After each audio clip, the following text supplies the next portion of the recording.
तो नमस्कार, आप सभी का स्वागत है आपके अपने यूट्यूब चैनल एक्सेस एकेडमी पर। दोस्तों, टीजीटी पीजीटी नागरिक शास्त्र रिमाइंडर सीरीज के अंतर्गत इस वीडियो में प्रस्तुत है नागरिक शास्त्र अथवा राजनीति विज्ञान के महत्वपूर्ण प्रश्नों का वन लाइनर रिवीजन नोट्स, जो आप सभी की आगामी परीक्षाओं जैसे टीजीटी पीजीटी एल्टीग्रेड जीआईसी प्रवक्ता भर्ती, गवर्नमेंट डिग्री कॉलेज भर्ती, असिस्टेंट प्रोफेसर भर्ती, केबीएस एनबीएस और नेट जेआरएफ परीक्षाओं की दृष्टि से बहुत ही उपयोगी है। दोस्तों, आज की इस वीडियो में हम कवर करेंगे संयुक्त राष्ट्र संघ एवं विश्व के अन्य महत्वपूर्ण संगठनों से जुड़े हुए वन लाइनर प्रश्नों के रिवीजन नोट्स को। तो आइए शुरू करते हैं आज का वीडियो में आगे बढ़ने से पहले छोटी सी रिक्वेस्ट करेंगे कि प्लीज वीडियो को लाइक करें, दोस्तों में शेयर करें।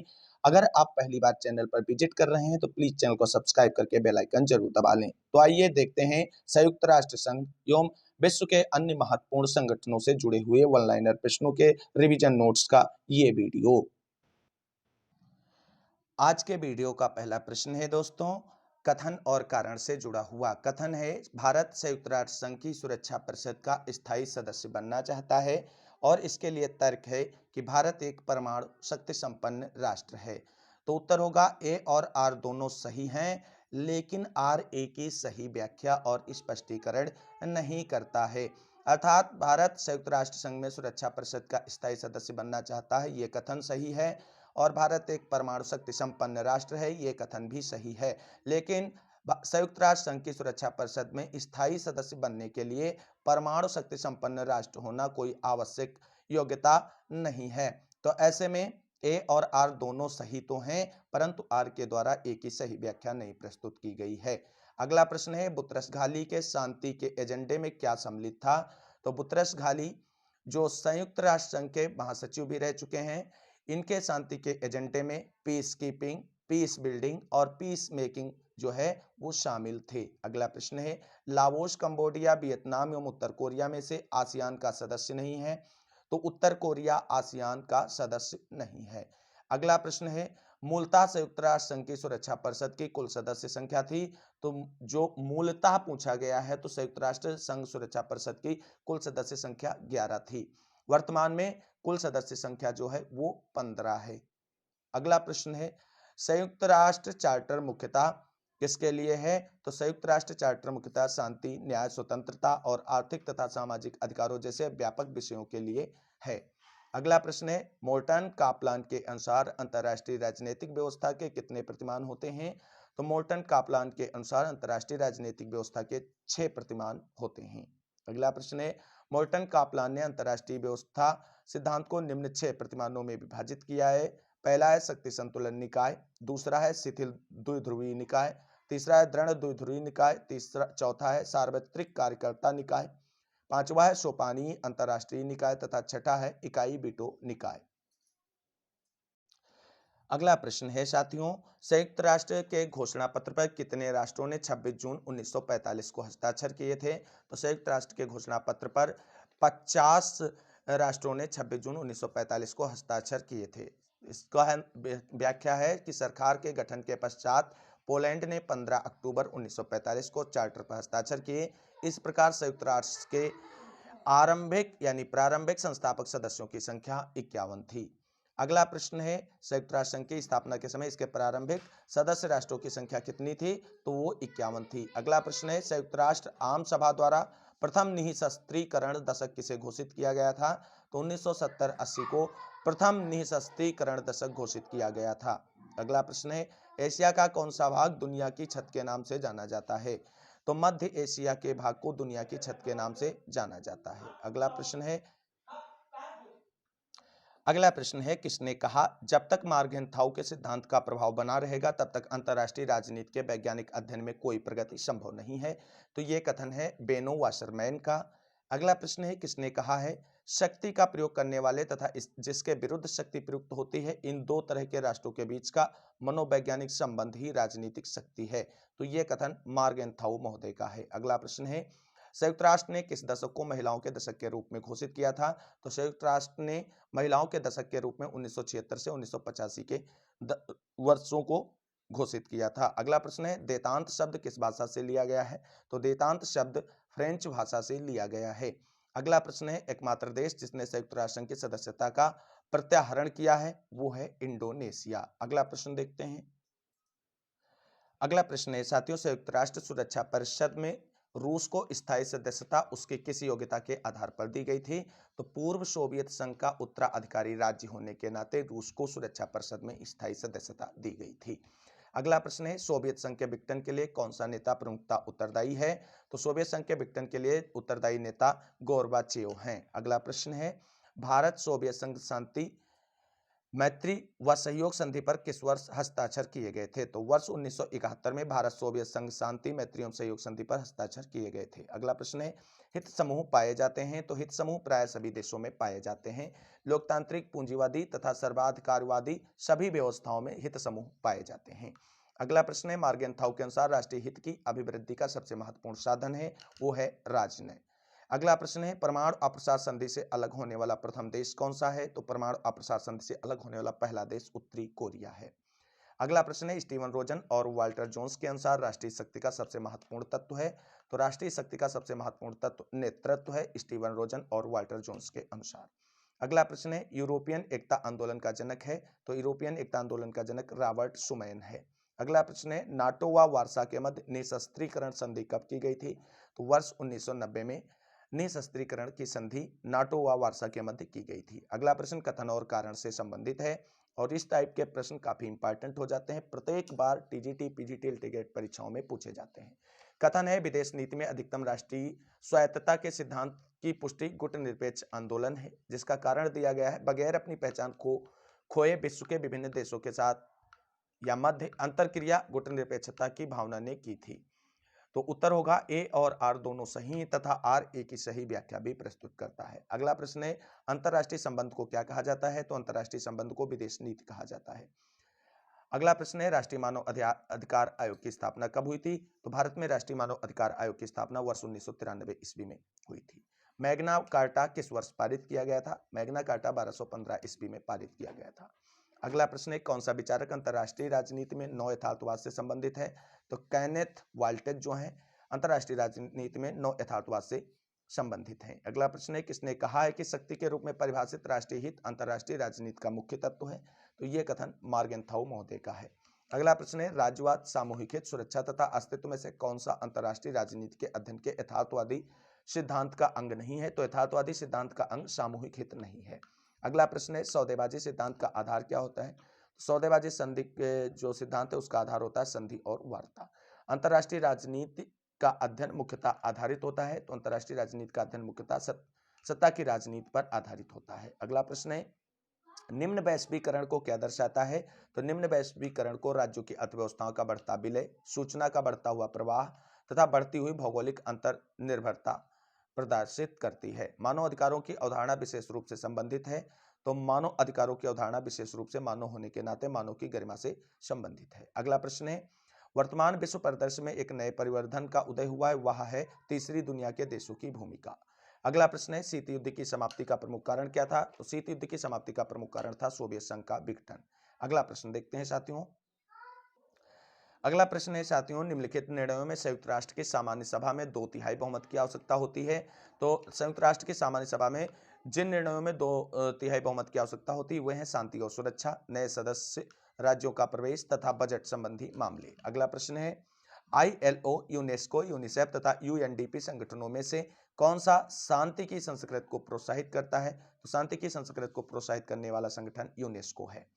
यूनेस्को का मुख्यालय पेरिस में स्थित है। अगला प्रश्न है प्रथम विश्व निःशस्त्रीकरण सम्मेलन कब हुआ था? तो प्रथम विश्व निःशस्त्रीकरण सम्मेलन वर्ष 1932 ईस्वी में हुआ था। ब्रिक्स देशों में कौन कौन से देश सम्मिलित हैं? तो ब्रिक्स देशों में सम्मिलित देश हैं ब्राजील, रसिया, इंडिया, चाइना और साउथ अफ्रीका। अगला प्रश्न है ब्रिक्स के प्रथम शिखर सम्मेलन का आयोजन कब हुआ था? तो ब्रिक्स के प्रथम शिखर सम्मेलन का आयोजन वर्ष 2009 ईस्वी में हुआ था। ब्रिक्स का 14वां शिखर सम्मेलन 2022 किसकी अध्यक्षता में आभासी यानी वर्चुअल फॉर्मेट में आयोजित किया गया? तो चीन के राष्ट्रपति शी जिनपिंग की अध्यक्षता में ब्रिक्स का 14वां शिखर सम्मेलन आयोजित किया गया। शीत युद्ध वाक्यांश मूलतः किससे संबंधित है? तो शीत युद्ध वाक्यांश मूलतः संयुक्त राज्य अमेरिका एवं सोवियत संघ से संबंधित है।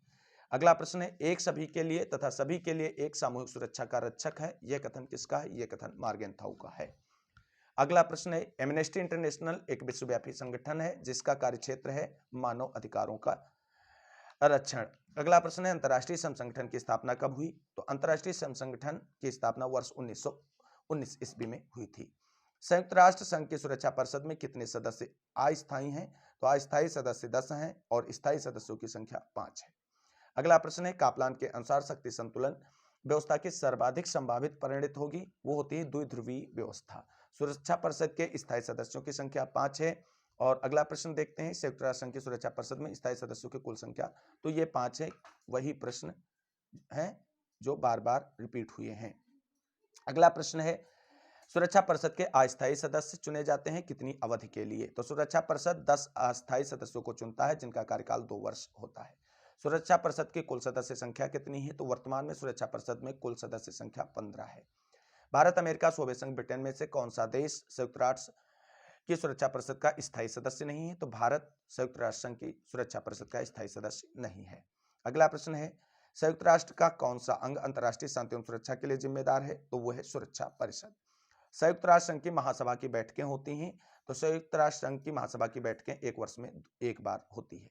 अगला प्रश्न है विश्व स्वास्थ्य संगठन, अंतर्राष्ट्रीय श्रम संगठन, आर्थिक व सामाजिक परिषद तथा अंतर्राष्ट्रीय नागरिक विमानन संगठन में से कौन एक संयुक्त राष्ट्र का प्रधान अंग है? तो आर्थिक एवं सामाजिक परिषद जो है संयुक्त राष्ट्र संघ का एक प्रधान अंग है। अगला प्रश्न है सुरक्षा परिषद, न्यास परिषद, अंतर्राष्ट्रीय न्यायालय तथा सामान्य सभा में से कौन सा संयुक्त राष्ट्र का सबसे बड़ा अंग है? तो संयुक्त राष्ट्र का सबसे बड़ा अंग सामान्य सभा है। संयुक्त राष्ट्र संघ के कुल 6 अंग हैं, उन सभी 6 अंगों के नाम आप सभी लोगों को कमेंट करके आंसर देना है।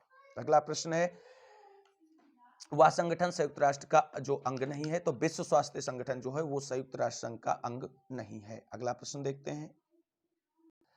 अगला प्रश्न है विश्व संगठन के चार्टर में संयुक्त राष्ट्र संघ के प्रधान अंगों का उल्लेख है। तो विश्व संगठन के चार्टर में संयुक्त राष्ट्र संघ के प्रधान अंग जो हैं 6 हैं, उनका उल्लेख किया गया है। संयुक्त राज्य संघ का विशिष्ट अभिकरण नहीं है, तो अंतर्राष्ट्रीय न्यायालय जो है वो संयुक्त राष्ट्र संघ का विशिष्ट अभिकरण नहीं है। संयुक्त राष्ट्र संघ के कुल अंग कितने हैं? तो कुल मुख्य अंग 6 हैं। अगला प्रश्न है security council, trusteeship council, UNESCO तथा सेक्रेटरिएट में से संयुक्त राष्ट्र संघ का प्रमुख अंग नहीं है, तो यूनेस्को जो है वो संयुक्त राष्ट्र संघ का प्रमुख अंग नहीं है। अगला प्रश्न है संयुक्त राष्ट्र संघ का मुख्य अंग नहीं है, तो अंतर्राष्ट्रीय श्रम संगठन भी संयुक्त राष्ट्र संघ का मुख्य अंग नहीं है। अगला प्रश्न है संयुक्त राष्ट्र संघ का सचिवालय स्थित है, तो संयुक्त राष्ट्र संघ का सचिवालय जो है वो न्यूयॉर्क में स्थित है। अगला प्रश्न है रूस, चीन, जर्मनी तथा ब्रिटेन में से संयुक्त राष्ट्र संघ के इस सदस्य को निषेधाधिकार अर्थात वीटो शक्ति प्राप्त नहीं है, तो जर्मनी को संयुक्त राष्ट्र संघ में वीटो अधिकार प्राप्त नहीं है। यूएन सुरक्षा परिषद में वीटो या निषेधाधिकार क्या है? तो सुरक्षा परिषद के स्थायी सदस्यों द्वारा नकारात्मक वोट कार्यप्रणाली को वीटो के नाम से जाना जाता है। अगला प्रश्न है अंतर्राष्ट्रीय न्यायालय में कुल न्यायाधीश होते हैं, तो अंतर्राष्ट्रीय न्यायालय में कुल न्यायाधीश 15 होते हैं। अगला प्रश्न है अंतर्राष्ट्रीय न्यायालय के न्यायाधीशों का कार्यकाल होता है, तो अंतर्राष्ट्रीय न्यायालय के न्यायाधीशों का कार्यकाल 9 वर्ष का होता है। अंतर्राष्ट्रीय न्यायालय के न्यायाधीशों को निर्वाचित किया जाता है, तो महासभा तथा सुरक्षा परिषद दोनों के द्वारा। अंतर्राष्ट्रीय न्यायालय में गणपूर्ति के लिए न्यायाधीशों की कुल संख्या कितनी होनी चाहिए? तो 9 होनी चाहिए। अंतर्राष्ट्रीय न्यायालय कहाँ स्थित है? तो अंतर्राष्ट्रीय न्यायालय का मुख्यालय हेग में स्थित है। विश्व स्वास्थ्य संगठन का मुख्यालय कहाँ है? तो जिनेवा में है। वहीं राष्ट्र संघ की स्थापना कब हुई थी? तो राष्ट्र संघ की स्थापना वर्ष 1920 में हुई थी, प्रथम विश्व युद्ध के बाद। अगला प्रश्न है संयुक्त राष्ट्र को मुख्यतः परिवर्ती रूप माना जा सकता है, तो लीग ऑफ नेशंस अर्थात राष्ट्र संघ का परिवर्ती रूप माना जा सकता है। अगला प्रश्न है यूएनओ की स्थापना कब हुई थी? तो यूएनओ की स्थापना वर्ष 1945 में हुई थी और यूएनओ की स्थापना 24 अक्टूबर 1945 को हुई थी। एनओ का मुख्यालय न्यूयॉर्क में स्थित है। संयुक्त राष्ट्र संघ चार्टर आधिकारिक रूप से कब लागू हुआ था? तो संयुक्त राष्ट्र संघ चार्टर आधिकारिक रूप से 24 अक्टूबर 1945 को लागू हुआ था। वहीं संयुक्त राष्ट्र संघ की स्थापना सैन फ्रांसिस्को में की गई थी और संयुक्त राष्ट्र चार्टर पर प्रथम बार हस्ताक्षर भी सैन फ्रांसिस्को में ही हुए थे। संयुक्त राष्ट्र संघ का चार्टर 26 जून 1945 में अपनाया गया था और ये अपनाया गया था सैन फ्रांसिस्को के सम्मेलन में ही। अगला प्रश्न है पैकेज डील का संबंध किससे है? तो पैकेज डील का संबंध संयुक्त राष्ट्र संघ की सदस्यता से है। संयुक्त राष्ट्र का अंग जो वर्ष 1994 से कार्यशील नहीं है वो है न्यासी परिषद। अगला प्रश्न है संयुक्त राष्ट्र संघ के महामंत्री का कार्यकाल होता है, तो संयुक्त राष्ट्र संघ के महामंत्री का कार्यकाल 5 वर्ष होता है। अगला प्रश्न है संयुक्त राष्ट्र महासभा के अध्यक्ष का कार्यकाल कितना होता है? तो संयुक्त राष्ट्र महासभा के अध्यक्ष का कार्यकाल 60 माह अर्थात 5 वर्ष होता है। शक्ति संतुलन स्थापित करने का साधन नहीं है, तो हस्तक्षेप जो है वो शक्ति संतुलन स्थापित करने का साधन नहीं है। अगला प्रश्न देखते हैं। अगला प्रश्न है साथियों, संयुक्त राष्ट्र संघ का प्रथम सेक्रेटरी जनरल था, तो प्रथम सेक्रेटरी जनरल ट्रिगवेली था। संयुक्त राष्ट्र संघ का प्रथम महासचिव भी ट्रिगवेली थे। संयुक्त राष्ट्र संघ की सामान्य सभा के वर्तमान सेक्रेटरी जनरल हैं तो एंटोनियो गुटेरस हैं। अगला प्रश्न है, संयुक्त राष्ट्र संघ के इस महासचिव ने वर्ष 1992 में अपनी report an agenda for piece सुरक्षा परिषद को सौंपी, तो वो थे बुतरस घाली। अगला प्रश्न है, यूएनओ के वर्तमान महासचिव एंटोनियो गुटेरस कहां से हैं, तो एंटोनियो गुटेरस पुर्तगाल से संबंधित है।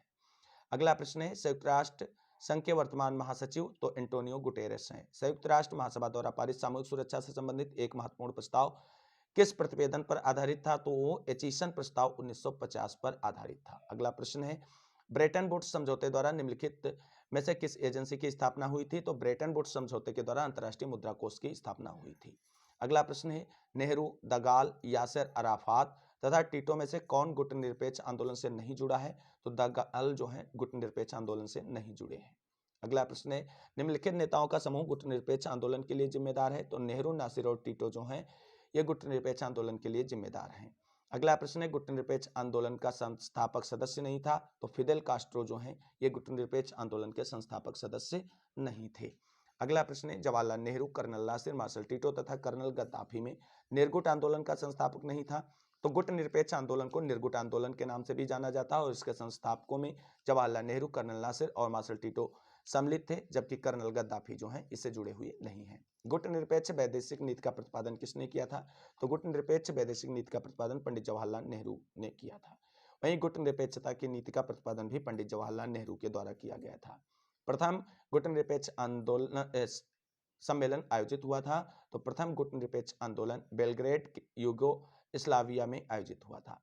अगला प्रश्न है, वर्ष 1961 के बेलग्रेड सम्मेलन में कितने अफ्रीकी एशियाई राष्ट्रों ने हिस्सा लिया था, तो कुल 25 राष्ट्रों ने हिस्सा लिया था। गुटनिरपेक्ष आंदोलन के संस्थापक हैं, तो गुटनिरपेक्ष आंदोलन के संस्थापक थे मार्शल टीटो। आप सभी लोग बताएं मार्शल टीटो का संबंध किस देश से है।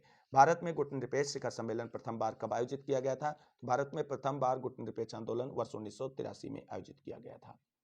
अगला प्रश्न है, सातवां गुटनिरपेक्ष सम्मेलन या बैठक आयोजित हुई थी, तो ये सातवीं गुटनिरपेक्ष सम्मेलन या बैठक नई दिल्ली में आयोजित हुई थी और ये भारत में प्रथम बार आयोजित हुई थी, जो वर्ष 1983 में आयोजित की गई थी। नई अंतर्राष्ट्रीय व्यवस्था की मांग कब उठाई गई थी, तो नई अंतर्राष्ट्रीय व्यवस्था की मांग बांडुंग सम्मेलन में उठाई गई थी। अगला प्रश्न है, गुटनिरपेक्ष शिखर सम्मेलन क्रमशः निम्न नगरों में आयोजित हुए, तीसरा लुसाका 1970, चौथा अल्जीयर्स 1973 में हुआ था। अगला प्रश्न है, भारत में किस वर्ष को चीन भ्रमण वर्ष नामित किया गया, तो वर्ष 2016 को चीन भ्रमण वर्ष नामित किया गया था। पंचशील का एक सिद्धांत नहीं, तो गुटनिरपेक्षता जो है वो पंचशील का सिद्धांत नहीं है। निम्नलिखित भारतीय विदेश नीति में पंचशील के कौन कौन से सिद्धांत हैं, तो पंचशील के सिद्धांत हैं अनाक्रमण, हस्तक्षेप, शांतिपूर्ण सह अस्तित्व और यथार्थवाद। अगला प्रश्न देखते हैं। अगला प्रश्न है, पंचशील का सिद्धांत किससे संबंधित है या पंचशील की प्रस्तावना किसने दी थी, तो दोनों प्रश्नों का आंसर होगा पंडित जवाहरलाल नेहरू, जो कि भारत के पहले प्रधानमंत्री भी थे। अगला प्रश्न है, भारत की विदेश नीति किस पर आधारित है, तो भारत की विदेश नीति गुटनिरपेक्षता पर आधारित है। भारतीय विदेश नीति किस पर आधारित है, तो दूसरे टाइप से पूछा गया है, तब ऑप्शन में असंलग्नता पर दिया गया था ऑप्शन, तो असंलग्नता कहा जाए या गुटनिरपेक्षता एक ही बात होती है। अगला प्रश्न है, भारतीय विदेश नीति का प्रमुख उद्देश्य नहीं है, तो पड़ोसी देशों के मध्य शक्ति विस्तार जो है भारत की विदेश नीति का प्रमुख उद्देश्य नहीं है। अगला प्रश्न है, दक्षिण पूर्व एशियाई सहयोग संगठन अर्थात आसियान का मुख्यालय कहाँ है, तो आसियान का मुख्यालय जकार्ता में है। आसियान कब गठित हुआ था, तो आसियान वर्ष 1967 ईस्वी में गठित किया गया था और म्यांमार, सिंगापुर, थाईलैंड तथा फिलीपींस में से कौन सा देश आसियान का सदस्य नहीं है, तो म्यांमार आसियान का सदस्य नहीं है। अगला प्रश्न है, आसियान अर्थात दक्षिण पूर्वी एशिया के राज्यों का संगठन की स्थापना 1967 में हुई थी। थाईलैंड, ऑस्ट्रेलिया तथा न्यूजीलैंड में से इस संगठन का एक सदस्य है, तो थाईलैंड जो है आसियान का सदस्य है, जबकि ऑस्ट्रेलिया और न्यूजीलैंड इसके सदस्य नहीं है। आसियान के संगठन वर्ष 1967 में कितने मौलिक सदस्य थे, अर्थात आसियान का जब गठन हुआ था तो उसमें कितने सदस्य थे इसके, तो कुल 5 सदस्य थे।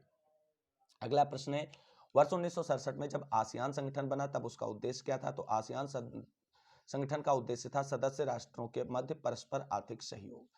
अब अगला प्रश्न देखते हैं, गतिविधियों के संदर्भ में दक्षेस अर्थात जिसे सार्क के नाम से भी जाना जाता है की तुलना इस संगठन से करना उचित नहीं है, तो दक्षेस अर्थात सार्क की तुलना नाटो से करना उचित नहीं है। बांग्लादेश, भूटान, मॉरिशस तथा नेपाल में से कौन सा देश सार्क का सदस्य नहीं है, तो मॉरिशस जो है वो सार्क का सदस्य नहीं है। दक्षेस के कार्य पद्धति का आधार आम सहमति है।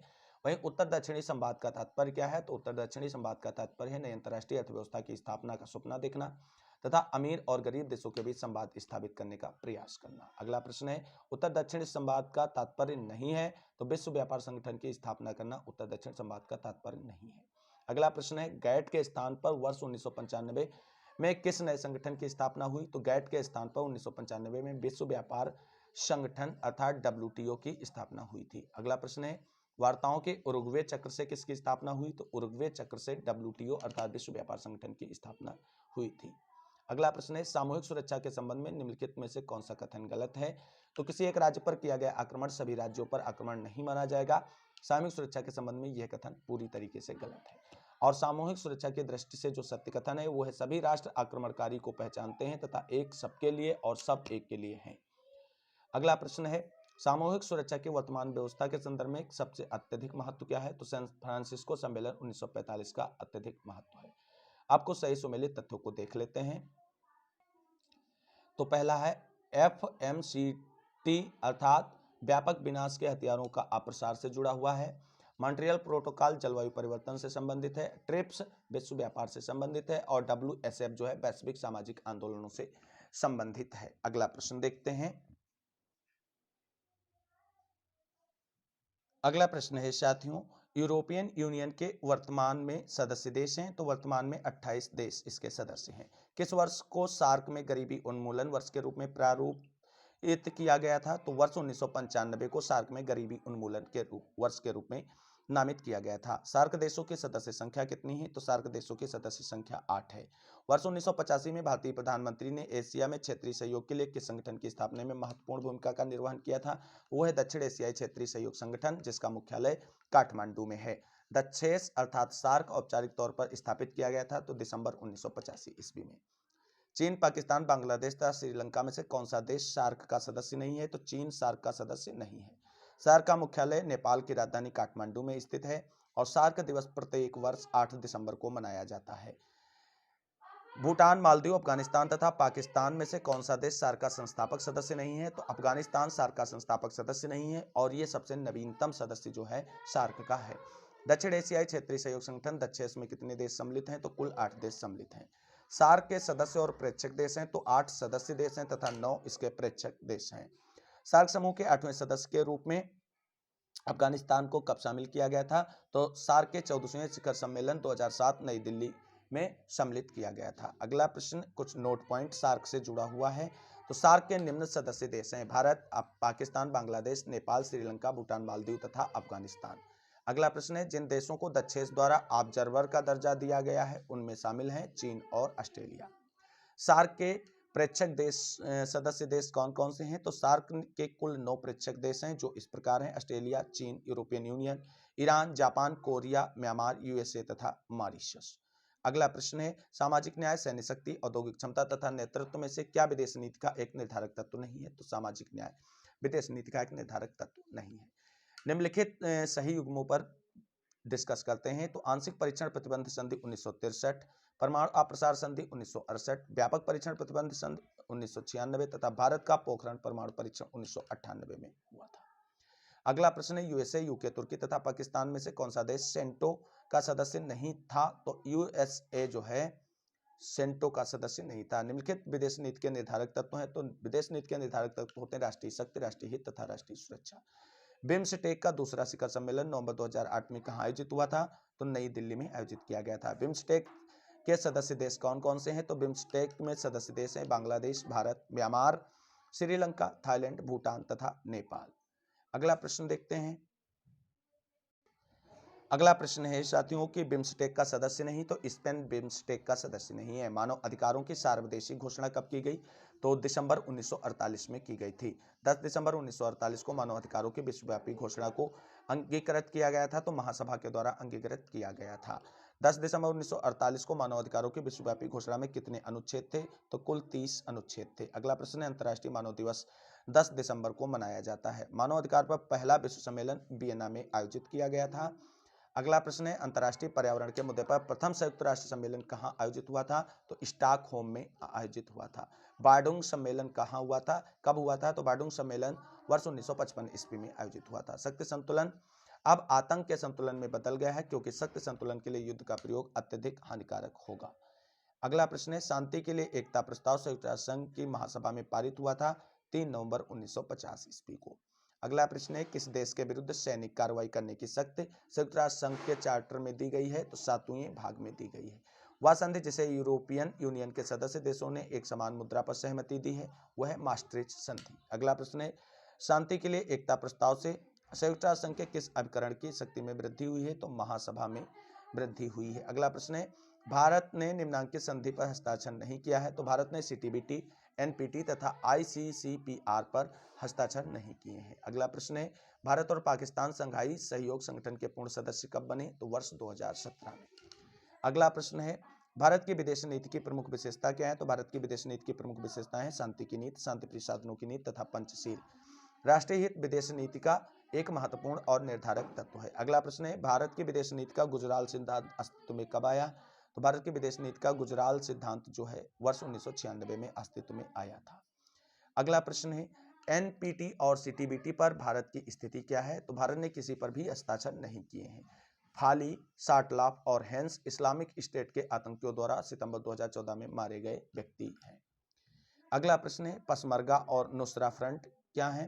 तो पसमरगा और नुसरा फ्रंट कुर्द और असद विरोधी लड़ाकों के नाम है। अगला प्रश्न है, इस्लामिक स्टेट नामक आतंकी संगठन के पूरे नाम ISIS या ISIL में क्रमशः आने वाले अंतिम 2 अक्षर IS और IL का अर्थ क्या है?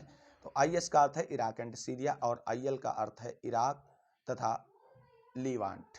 तो साथियों, ये था आज का वीडियो, जिसके अंतर्गत हमने संयुक्त राष्ट्र संघ और विश्व के कुछ महत्वपूर्ण संगठनों से जुड़े हुए वन लाइनर प्रश्नों के रिवीजन नोट्स का ये वीडियो आप सभी लोगों के लिए तैयार किया है, जो आप सभी की आगामी परीक्षाओं के लिए काफी हेल्पफुल होगा। उम्मीद करते हैं वीडियो अच्छा लगा होगा। अगर वीडियो अच्छा लगा तो प्लीज वीडियो को लाइक करें, दोस्तों में शेयर करें। आगे की तैयारी फ्री ऑफ कॉस्ट जारी रखने के लिए चैनल को सब्सक्राइब करके बेल आइकन जरूर दबाएं। मिलते हैं अगली वीडियो में नेक्स्ट टॉपिक के वन लाइनर रिवीजन नोट्स के प्रश्नों के वीडियो के साथ। तब तक के लिए सभी साथियों को जय हिंद, जय भारत, वंदे मातरम। आप सभी साथियों का दिन शुभ हो।